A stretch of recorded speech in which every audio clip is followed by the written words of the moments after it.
భారతదేశం గొప్ప గొప్ప ఆలయాలకు పెట్టింది పేరు. ప్రపంచంలో ఎక్కడా లేనటువంటి ప్రాచీన దేవాలయాలు ఇక్కడ మన దేశంలో ఉన్నాయి. భారతదేశ చరిత్ర, సంస్కృతి, సంప్రదాయాలను చాటి చెప్పే అద్భుత ఆలయాలెన్నో ఇక్కడ ఉన్నాయి. అది మాత్రమే కాదు, ఇప్పటికీ కూడా కొన్ని దేవాలయాలలో దాగి ఉన్న రహస్యాలను వెలికి తీయడం ఎవ్వరి వల్ల కాలేదు. ఎన్ని పరిశోధనలు జరిగినా కొన్ని రహస్యాలు మాత్రం రహస్యంగానే మిగిలిపోతున్నాయి.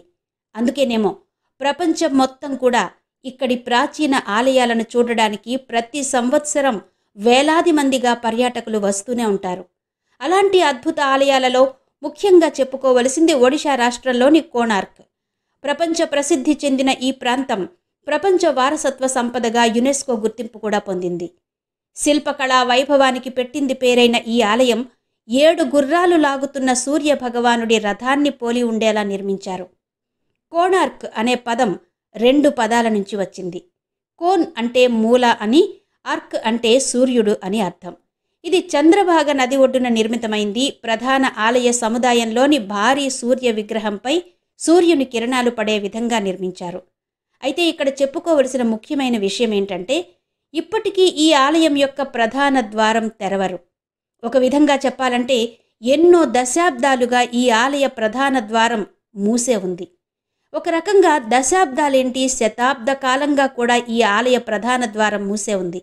అందుకే కాబోలు ఈ ఆలయానికి భక్తుల కంటే ఎక్కువగా పరిశోధకులు, ఇక్కడి నిర్మాణాన్ని, కళాఖండాలను ఇష్టపడే ఔత్సాహికులు, పర్యాటకాన్ని ఇష్టపడేవారే ఎక్కువగా వస్తూ ఉంటారు.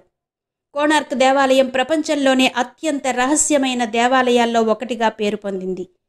దీనికి అతి ముఖ్య కారణం ఏంటంటే, ఈ ఆలయం సమీపంలో నివసించే ప్రజలు ప్రతిరోజు ఈ ఆలయం లోపలి నుంచి అనేక రకాల శబ్దాలను వింటుంటామని చెప్తారు. ఇక్కడ రాత్రిపూట ఎవరో నృత్యం చేస్తున్నట్టు వింత గొలిపే శబ్దాలు వస్తుంటాయట. ఈ కోణార్క్ ఆలయానికి ఎన్నో విశిష్టతలున్నాయి. ఇలాంటి కట్టడం ప్రపంచంలోనే లేదు అంటే నమ్మక తప్పదు. ఈ వీడియోలో కోణార్క్ ఆలయం యొక్క విశేషాలు తెలుసుకుందాం. వీడియో చాలా ఇంట్రెస్టింగ్గా ఉంటుంది. ఎక్కడ స్కిప్ చేయకుండా ఎండ్ వరకు చూడండి. అలాగే ఇలాంటి ఆలయ విశేషాల కోసం మన ఛానల్ని వెంటనే సబ్స్క్రైబ్ చేసుకోండి. సరే, మరిక వీడియోలకు వెళ్ళిపోదాం పదండి. ఓ కథ ప్రకారం సూర్యుడు అర్కుడు అనే రాక్షసుణ్ణి ఈ ప్రాంతంలోనే సంహరించాడని, అలాగే ఒడిశాలో ఉన్న 5 పుణ్యక్షేత్రాల కోణంలో సూర్యుడు వెలిసిన ప్రదేశం కాబట్టి ఈ ప్రాంతానికి కోణార్క్ అనే పేరొచ్చిందని విభిన్న కథనాలు వినబడుతుంటాయి. ఒకప్పుడు ఈ ఆలయం పైభాగంలో దాదాపు 52 టన్నుల బరువు గల భారీ అయస్కాంతం ఉండేదట. ఆ తరువాతి కాలంలో దానిని విదేశీయులు కొల్లగొట్టి దొంగిలించుకుపోయారు. వందల సంవత్సరాల క్రితం మూసివేసిన ఈ కోణార్క్ దేవాలయం భారతదేశంలోని ఒరిస్సా రాష్ట్రానికి సుమారు 22 మైళ్ల దూరంలో చంద్రభాగ నది ఒడ్డున నిర్మించబడింది. భారతదేశంలోనే అతిపెద్ద ఆలయం ఇది.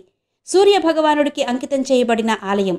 ఈ ఆలయం యొక్క వైభవం, అద్భుతమైన నిర్మాణం కారణంగా ఇది భారత ప్రభుత్వం ప్రకటించిన అత్యంత పురాతన, మహిమగల అతిపెద్ద 10 దేవాలయాల్లో ఒకటిగా పరిగణిస్తారు. రథం ఆకారంలో ఉండే ఆలయం. ఈ ఆలయం చుట్టూ 12 భారీ చక్రాలతో 7 పెద్ద గుర్రాలు లాగుతున్నట్టుగా ఉంటుంది. ఇదిగో ఇక్కడ చూడండి, ఇదే ఆలయ ప్రధాన ద్వారం. ఇక్కడ ఈ శిల్పాలను చూడండి. మనిషి మీద దాడి చేస్తున్న ఏనుగు, ఆ ఏనుగుపై దాడి చేస్తున్న సింహం కనబడుతున్నాయి కదా. అహంకారానికి, పొగరుకి సింహం నిదర్శనమైతే ఏనుగు ధనానికి ప్రతీక. ఈ 2 మనిషికి ఉంటే పతనం తప్పదు అనేది ఈ శిల్పం మానవాళికిస్తున్న సందేశంగా చెప్తారు పెద్దలు. ఇక ఈ అశ్వశిల్పాలను చూడండి.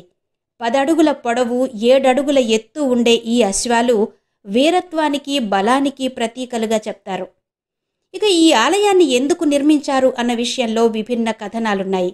ఒకప్పుడు శ్రీకృష్ణుని కొడుకు అయిన సాంబుడు తన ప్రవర్తన కారణంగా మునుల శాపానికి గురయ్యాడు. అయితే ఆ శాప విమోచనం గురించి ఎంతో ప్రయత్నించగా మునుల ద్వారా ఆ శాపం నుంచి విముక్తిని ఇచ్చేది కేవలం సూర్య భగవానుడే అని తెలుసుకుంటాడు.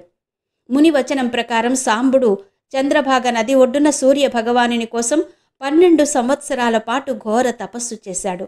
అతని తపస్సుకు ఆ సూర్య భగవానుడు సంతోషించి సాంబుడిని శాపం నుండి విముక్తుని చేశాడు. ఆ తర్వాత సూర్య భగవానుని ప్రసన్నం చేసుకోవడానికి ఇక్కడే ఒక గొప్ప సూర్య దేవాలయం నిర్మించారని చెప్తారు. సాంబుడు ఎక్కడైతే 12 సంవత్సరాలు తపస్సు చేశాడో అదే స్థలంలో ఈ ఆలయాన్ని నిర్మించారు. ఈ ఆలయంలోని సూర్య భగవానుడి ప్రధాన విగ్రహాన్ని లంక సృష్టికర్త అయిన విశ్వకర్మ స్వయంగా నిర్మించాడని చెప్తారు. కోణార్క్ సూర్య దేవాలయాన్ని ఆధునిక కాలంలో గంగ రాజవంశానికి చెందిన పాలకుడు నరసింహదేవ్ నిర్మించాడని చరిత్ర చెబుతోంది. దీని నిర్మాణానికి సంబంధించిన కథనం కూడా ఆసక్తిగా ఉంటుంది.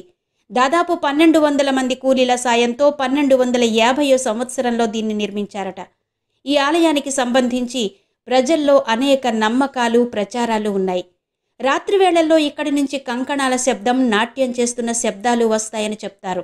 ఎందుకంటే రాత్రిపూట రాజాస్థానంలో నృత్యం చేసిన నర్తకీమణుల ఆత్మలు ఇక్కడ తిరుగుతాయని, అందుకే ఆ శబ్దాలు వస్తాయని నమ్ముతారు.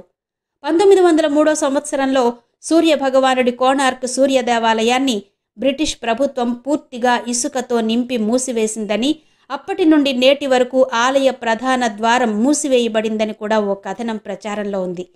ఈ సంఘటన జరిగి శతాబ్దం దాటిపోయినా ఆలయ ప్రధాన ద్వారం మాత్రం తెరవబడలేదు. ఈ ఆలయం 2 వేరువేరు భాగాల్లో నిర్మించబడింది. దీని ముందు భాగం చాలా వరకు ధ్వంసమైపోయింది. ఆలయంలో ఒక భాగంలో పెద్ద గాజు ఉన్న కారణంగా సూర్యుని యొక్క మొదటి కిరణాలు ఆలయం యొక్క ముందు భాగాన్ని తాకి తరువాత ప్రధాన ఆలయానికి చేరుకుంటాయి. దాదాపు శతాబ్దం క్రితం ఈ ఆలయం పైభాగంలో సుమారు 52 టన్నుల అయస్కాంతం ఉండేదని, దాని కారణంగా ఆలయంలోని సూర్య భగవానుని విగ్రహం తేలుతున్నట్టుగా ఉండేదని, అలాగే ఈ అయస్కాంతం మొత్తం ఆలయాన్ని సమతుల్యంగా సురక్షితంగా ఉంచేందుకు ఉపయోగపడేదని చెప్తారు. అయితే ప్రస్తుతం అవేవి మనం చూడలేం. ఎందుకంటే పూర్వం భారతదేశంపై సముద్ర మార్గంలో దాడి చేసిన ఆక్రమణదారులు ఈ ఆలయంలో ఉన్న భారీ అయస్కాంతాన్ని తొలగించారు. నిజానికి ఈ అయస్కాంతం కారణంగా అటు వెళ్లే ఓడలకు దిక్సూచి పనిచేసేది కాదట. దాని కారణంగా దీనిని ఎలాగైనా ధ్వంసం చెయ్యాలని అలా చేశారు అన్నది కూడా ఓ కథనం. ఎప్పుడైతే ఈ ఆలయం నుండి అయస్కాంతాన్ని తొలగించారో అప్పటి నుండి నెమ్మదిగా ఆలయంలో పగుళ్లు రావడం, విరిగిపోవడం మొదలైంది. ఈ ఆలయం గురించి మరో కథనం కూడా ప్రచారంలో ఉంది. భారతదేశంలో ముస్లిం పాలకులు అధికారంలో ఉన్నప్పుడు ఈ ఆలయాన్ని కూల్చివేసే ప్రయత్నం జరిగింది.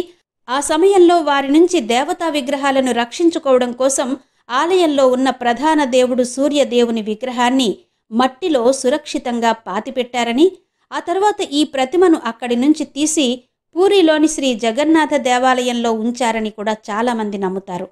అయితే ఈ కథనానికి ప్రామాణికత లేదని కూడా ఒక వాదన ఉంది. అయితే నేటికి కూడా ఒక రహస్యం మాత్రం బయటపడలేదు. అసలు ఈ ఆలయ ప్రధాన ద్వారాన్ని ఎందుకు తెరవడానికి ముందుకు రావడం లేదు? బహుశా ఈ ద్వారం తెరిస్తే ఆలయానికి ఏదైనా ముప్పు వాటిల్లుతుందేమో. చూడాలి మరి. రాబోయే రోజుల్లైనా దీన్ని తెరిచేందుకు ప్రయత్నిస్తారేమో.